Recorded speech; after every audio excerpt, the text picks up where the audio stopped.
Buenas noches, gracias por elegirnos. Llegó el día, en el Vaticano ya es 7 de mayo y en unas horas arranca el cónclave para elegir al próximo Papa, al próximo líder de la Iglesia Católica. Allí en el Vaticano estás tú, Marinelli Strumamuno, bienvenida. Gracias, Nacho. Mientras que aquí es miércoles y se dan los últimos preparativos en los alrededores de la Plaza San Pedro para recibir a los 250.000 fieles que se espera colmen estos espacios, te puedo comentar que este martes, en horas de la mañana, durante la última congregación de los cardenales, se destruyó el anillo del pescador del Papa Francisco y los timbres oficiales de su pontificado. Esto se hizo en presencia del cardenal Camarlengo, un rito que marca el fin de un pontificado y el inicio del camino hacia un nuevo papa. También durante esta jornada, el Colegio Cardenalicio emitió un comunicado contundente y urgente por la paz, expresando su preocupación por la violencia creciente en regiones como Ucrania y el Medio Oriente. Los cardenales hicieron un llamado a un alto al fuego permanente y a iniciar negociaciones sin condiciones. El mundo entero, dice el mensaje, clama por una paz duradera. Además, se invitó a los fieles a unirse en oración por este propósito. También te puedo comentar que en esta última reunión previa al cónclave, los cardenales reflexionaron sobre el perfil del futuro papa. Coincidieron en la necesidad de un hombre de fe, discípulo del Evangelio, cercano a los más vulnerables, un papa capaz de tender puentes, que escuche, que acompañe y que guíe a la Iglesia en un tiempo de profundas polarizaciones, guerras y crisis climáticas. Sin embargo, el día no estuvo exento de controversia. El cardenal keniano John Nyuet no asistirá al cónclave pese a ser elector. Su ausencia ha generado sorpresa y especulación, ya que no se ha dado una explicación oficial clara. Con su baja serán 133 los cardenales con derecho a voto que se encerrarán este miércoles en la Capilla Sixtina para elegir el próximo líder de la Iglesia Católica. Gracias, Marinelis. La Capilla Sixtina será la sede para estas deliberaciones del cónclave. 133 cardenales electores de 71 países que apostarán ahí todo por el todo y tendrán que conseguir que veamos humo blanco. ¿Cuándo? No lo sabemos. ¿Cuántos días, cuántas votaciones tendrán que pasar? Es el misterio para elegir al próximo Papa.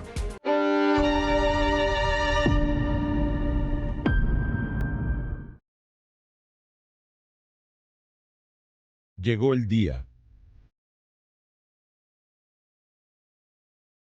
Con el amanecer del 7 de mayo, el Vaticano ha dejado atrás el luto y se prepara para elegir al sucesor de Francisco. Asamblea secreta, sellada, que se desarrollará aquí, en la Capilla Sixtina, donde 133 asientos han sido dispuestos para esta elección, en la que el Espíritu Santo inspira, dicen, pero donde solo votan los cardenales. Pietro Parolin, Fernando Filoni, Luis Antonio Tagle y tantos más que tienen llamado a escena a partir de las próximas horas. ¿Cuál es el programa para el primer día del cónclave? Primero una misa en la Basílica de San Pedro, esa es tempranera, a las 10 de la mañana. Por la tarde, los cardenales electores serán trasladados de la Casa Santa Marta, lugar donde todos se hospedan, al Palacio Apostólico. A las 4 de la tarde con 15 minutos deben de estar todos reunidos en la Capilla Paulina, porque desde ahí harán a las 4:30 de la tarde una procesión a la Capilla Sixtina. Se entonan cantos, se hará oración y luego un juramento. Guardar secreto sobre lo que sucede en el cónclave y rechazar cualquier interferencia externa. Hecho el compromiso, llega el momento de detener el tiempo, de aislarse del mundo y de decidir el destino de una iglesia con 1.300 millones de creyentes. Y se escuchará extra omnes, todos fuera, la histórica frase en latín con la que dará inicio formal el cónclave y luego la primera votación. ¿Qué pasa si en esa no hay mayoría a favor de un cardenal? Viene el día 2, y el programa siempre es el mismo. Desayuno a las 6:30 de la mañana, misa a las 8:15, cita en la Capilla Sixtina a las 9:30 para la primera ronda de votaciones. A las 12 se libera la primera fumata y si no es blanca, a las 4 de la tarde de vuelta en la Capilla Sixtina para una oración e iniciar la votación de la tarde. La segunda fumata del día se hace a las 7 de la noche. A las 7:15 rezo de vísperas, a las 8 se sirve la cena y luego a dormir para el día 3, el 4, el 5 y así hasta que se elija papa. Durante el cónclave, permanecerán dentro del área sellada al menos 12 personas entre electricistas, climatizadores y floristas, quienes trabajarán sin contacto con el exterior y quienes han prestado juramento de confidencialidad. Una cláusula legal que de violarse podría llevar a sanciones judiciales, pero también a la excomunión. Previo al cierre de puertas, el deporte en la Plaza de San Pedro fue perseguir cardenales electores.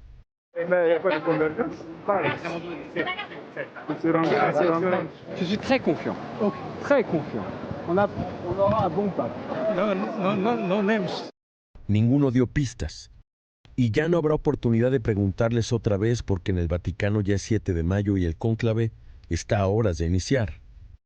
Lo que se verá en adelante en esta plaza son miles de creyentes que no se moverán hasta que el humo blanco se combine con el júbilo de las campanas y un nuevo papa se asome por ese balcón.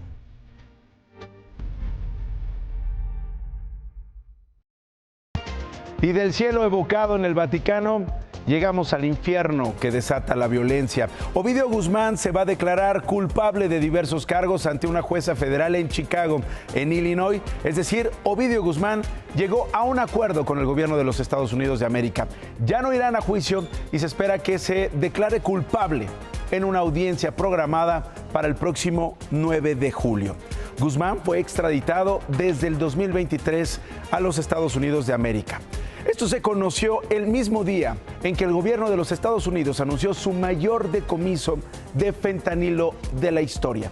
Son casi 400 kilogramos de fentanilo, equivalentes a casi 3 millones de tabletas de pastillas que simulaban ser dosis de un medicamento para el dolor, oxicodona. El operativo se hizo en 5 estados y llevó a la detención de 16 personas. Todo según el Departamento de Justicia, vinculado al cártel de Sinaloa. They are flooding our cities with a weapon of mass destruction, fentanyl. The precursors are made in China. It was sent to Mexico and came right in our country. More seizures are coming. More arrests are coming. I guarantee you that. And these dealers, these sellers, these street-level sellers better look out because we will not be negotiating with you. We will bring you to justice, and we will not stop until this poison is off of our streets in our country. Y en México, en las últimas 40 horas se desató la violencia en Sinaloa. Esta noche se informó que 2 niñas murieron y 4 personas resultaron heridas, entre ellos un adolescente de 12 años, en el fuego cruzado de un enfrentamiento entre un grupo armado que emboscó a elementos de la defensa y de la Fiscalía de Sinaloa en la zona serrana del municipio de Badiraguato. Mientras tanto, en el oriente de Culiacán, de nuevo se reportó a gente armada baleando casas, negocios y automóviles.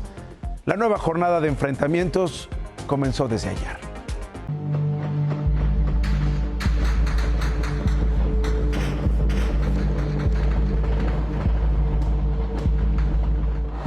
La jornada del lunes violento, que inició al mediodía con enfrentamientos, ataques a viviendas, persecuciones, robo de vehículos, se extendió a 8 municipios de Sinaloa y traspasó la noche.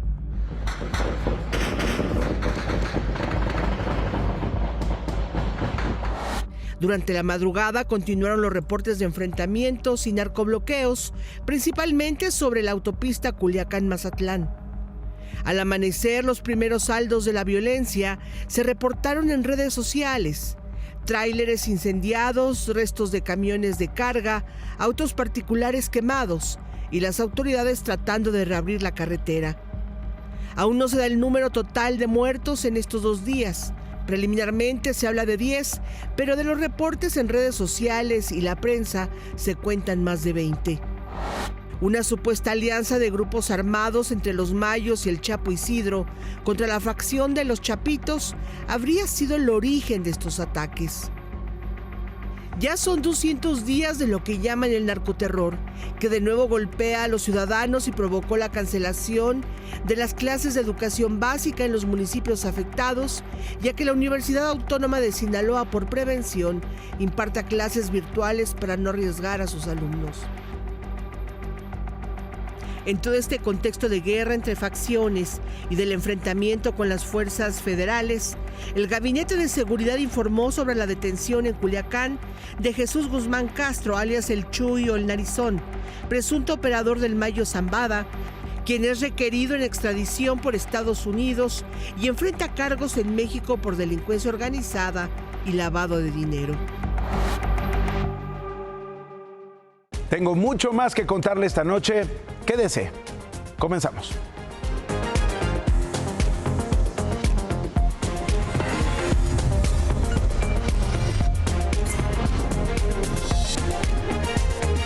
Integrantes de Los Alegres del Barranco se presentaron a una audiencia en los juzgados del penal de Puente Grande, en Jalisco, donde un juez imputó a los músicos, a su representante y a su promotor por presunta apología del delito.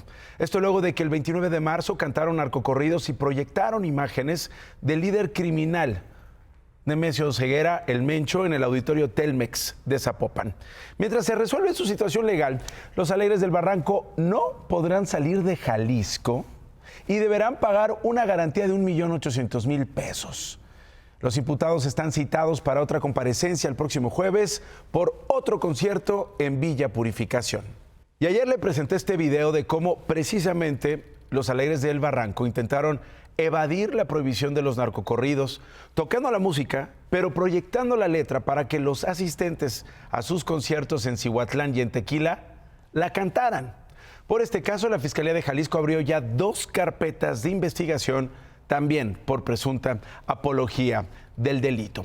Y sobre estas presentaciones con narcokaraoke de los Alegres del Barranco, esto dijo el gobernador de Jalisco, Pablo Lemos.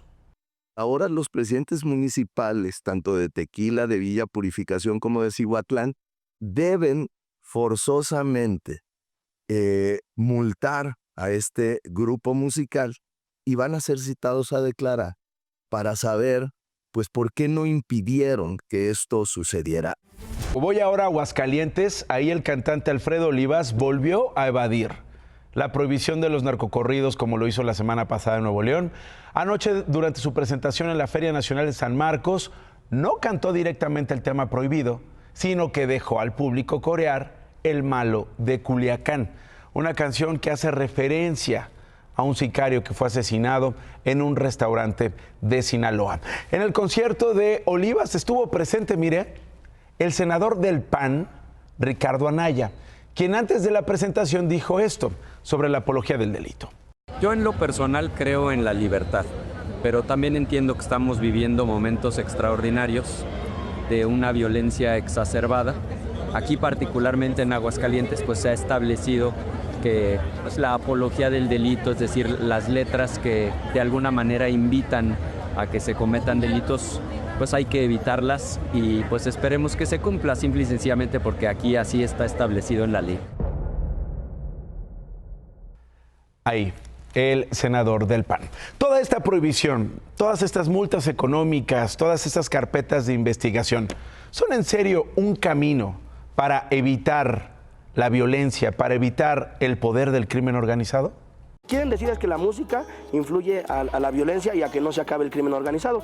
Pero pues no es nada más alejado, la música no está haciendo nada de eso. La apología del delito en realidad se refiere, digamos, como a todas estas expresiones que están orientadas a vanagloriar, justificar, de alguna manera enaltecer ciertos atributos de las personas que se sabe o se tiene evidencia de que han participado en la comisión de algún tipo de delito. En México sí hay una parte de la población que está prestando atención a la letra y que está, pues si quieren, de alguna manera glamorizando, digamos, las actividades del crimen organizado. Ahora hablemos de la prohibición. a nivel nacional no existe. Las medidas que se han impuesto son a nivel estatal y en algunos casos municipal. Estados como Sinaloa, Chihuahua, Quintana Roo, Aguascalientes, Nayarit, Guanajuato y Jalisco han impuesto multas, incluso prisión, a quienes promuevan la violencia a través de la música en eventos públicos. A nivel municipal, Tijuana prohibió la interpretación de estas letras en 2023, con multas hasta de 1.2 millones de pesos. Recientemente, los municipios de Texcoco, Metepec y Tejupilco en el Estado de México se sumaron a la prohibición. Pero, ¿estas medidas son la solución para erradicar al crimen organizado? La prohibición solo soluciona una cosa, los problemas de los políticos. Las cosas no dejan de existir porque se prohíban. La culpa no es de los músicos, la culpa es de los criminales y de la impunidad. No creo que baje la delincuencia ni que bajen los delitos. Mi papá escuchaba mucho los corridos de los Tigres del Norte, Camelia la Tejana, la Banda del Carro Rojo. Y pues yo al día de hoy puedo decir que no por eso tengo una banda o me dedico al narcotráfico. Otra duda que surge es si la prohibición significa coartar la libertad de expresión. ¿Se puede argumentar que es una restricción a la libertad de expresión? Sí. Autoridades han señalado que la prohibición es para evitar una influencia negativa en quienes escuchan este género. La cultura ahí está.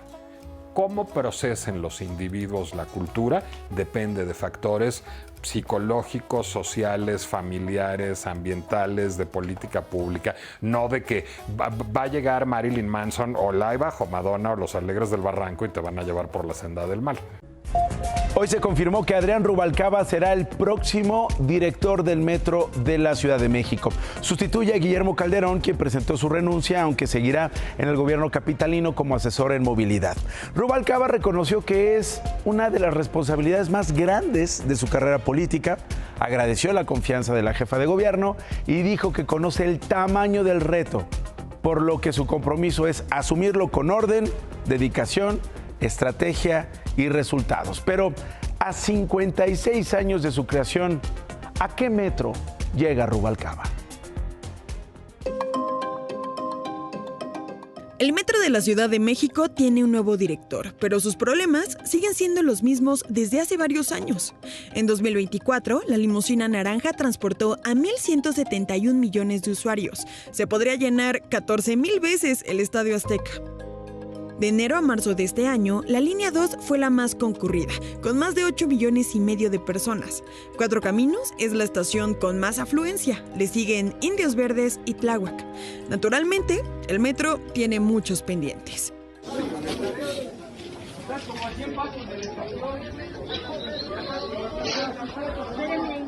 Alejandro Palmerín, ingeniero en transporte urbano, identifica al menos 4 problemas: seguridad deficiente, falta de mantenimiento, los famosos pinchazos. Me pincharon en el metro, sigo sin saber con qué sustancia, pero me causó mucha somnolencia y perdí el conocimiento por un par de horas. Y obras inconclusas, principalmente en la ampliación de la línea 12, que conectará a Mixcoac con Observatorio y contará con 2 estaciones nuevas, Álvaro Obregón y Valentín Campa, una terminal y un depósito de trenes.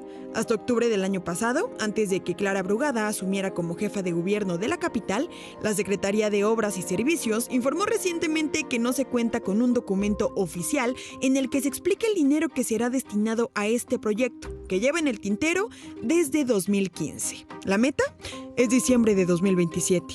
En 6 años se avanzó un 10% para concluir la obra civil de la línea 2 de la ampliación de esta de Mixcoac a Observatorio. Justamente no hay recursos, no hay interés, no hay nada para que se concluya. Alejandro menciona que, a pesar de todo, uno de los aciertos más grandes del Metro de la Ciudad de México es que desde hace más de 12 años su precio se mantiene en 5 pesitos. Es considerado uno de los más baratos del mundo. Más noticias. El gobierno de Veracruz presentó una denuncia por posible daño patrimonial por más de 200 millones de pesos en la Secretaría de Salud Estatal durante la administración del exgobernador Cuitláhuac García. si hay daño patrimonial, que es así, pues se tiene que llamar a cuentas a quien fue el secretario, el exsecretario de Salud. Este miércoles comenzarán los pagos correspondientes al bimestre mayo-junio de los programas para el bienestar. Los depósitos se harán conforme este calendario. El día corresponde a la letra del primer apellido del beneficiario. El ejército de India bombardeó 9 supuestas bases terroristas ubicadas en Pakistán, donde denunció que habrían sido planificados los ataques terroristas ocurridos el pasado 22 de abril en la Cachemira. Pakistán informó que hasta el momento se reportan 8 personas fallecidas y 35 heridos.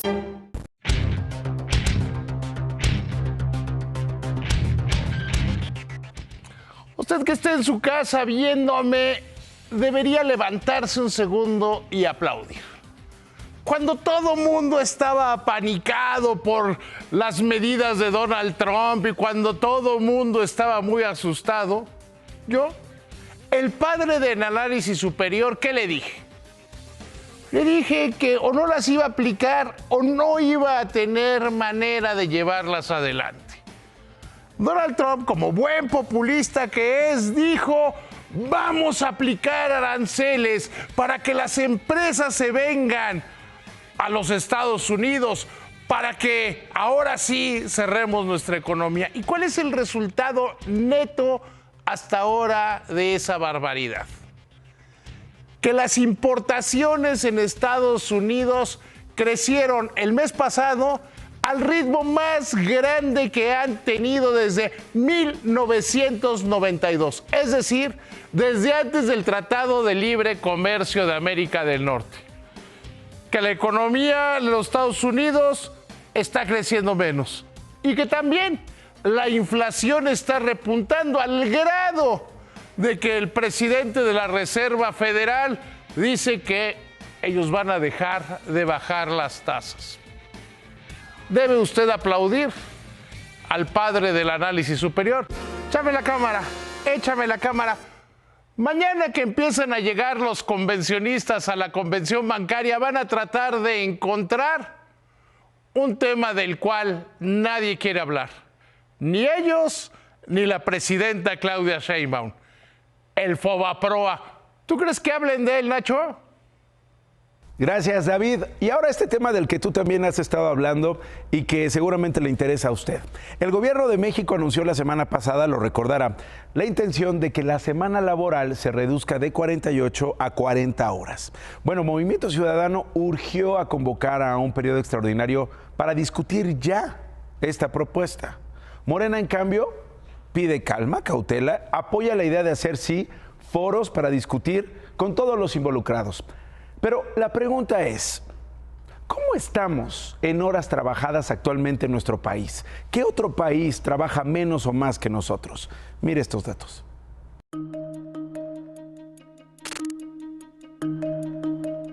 México es uno de los países donde más se trabaja. En 2023, los mexicanos pasamos en promedio 2.207 horas ocupados en oficinas, talleres y otros centros de trabajo. Esto quiere decir que nos pasamos aproximadamente un cuarto del año trabajando. Siendo así, cada semana de 2023, en promedio, pasamos poco más de 42 horas ganándonos el pan. México encabeza la lista de países con más horas de trabajo efectivo. Le sigue Costa Rica con 41 horas a la semana, luego Chile con 37 y un europeo, Grecia, en cuarto lugar con 36. Para nuestra envidia, los países que pasan menos horas laborando, chambeando o jalando son Alemania con apenas 25 horas por semana, seguidos por Dinamarca con 26 y Países Bajos con 27, los tres en Europa. Ahí están los datos. ¿Usted qué opina? Más noticias. Un enfrentamiento armado entre grupos criminales en Rayones, Nuevo León, dejó por lo menos 5 muertos. Sin embargo, sus cuerpos no fueron localizados y se presume que se los llevaron los propios delincuentes. La Fiscalía de Oaxaca aseguró las instalaciones del Instituto François Dolto para investigar el caso de los 8 alumnos que resultaron con quemaduras durante un campamento con motivo del Día del Niño. El colegio operaba de forma irregular desde 2024. De acuerdo con el INEGI, el número de usuarios de Internet en México se ha incrementado en los últimos 4 años y en 2024 alcanzó los 100.2 millones de personas. En 2024, la mayoría de los mexicanos, un 97%, se conectaron a Internet desde un teléfono celular. En un proceso inédito donde se requirió una segunda votación para ratificarlo, Friedrich Merz fue elegido canciller de Alemania. El democristiano Merz sucede al socialdemócrata Olaf Scholz. Con esto me despido. Gracias por acompañarme. Ahí viene ¿Qué importa?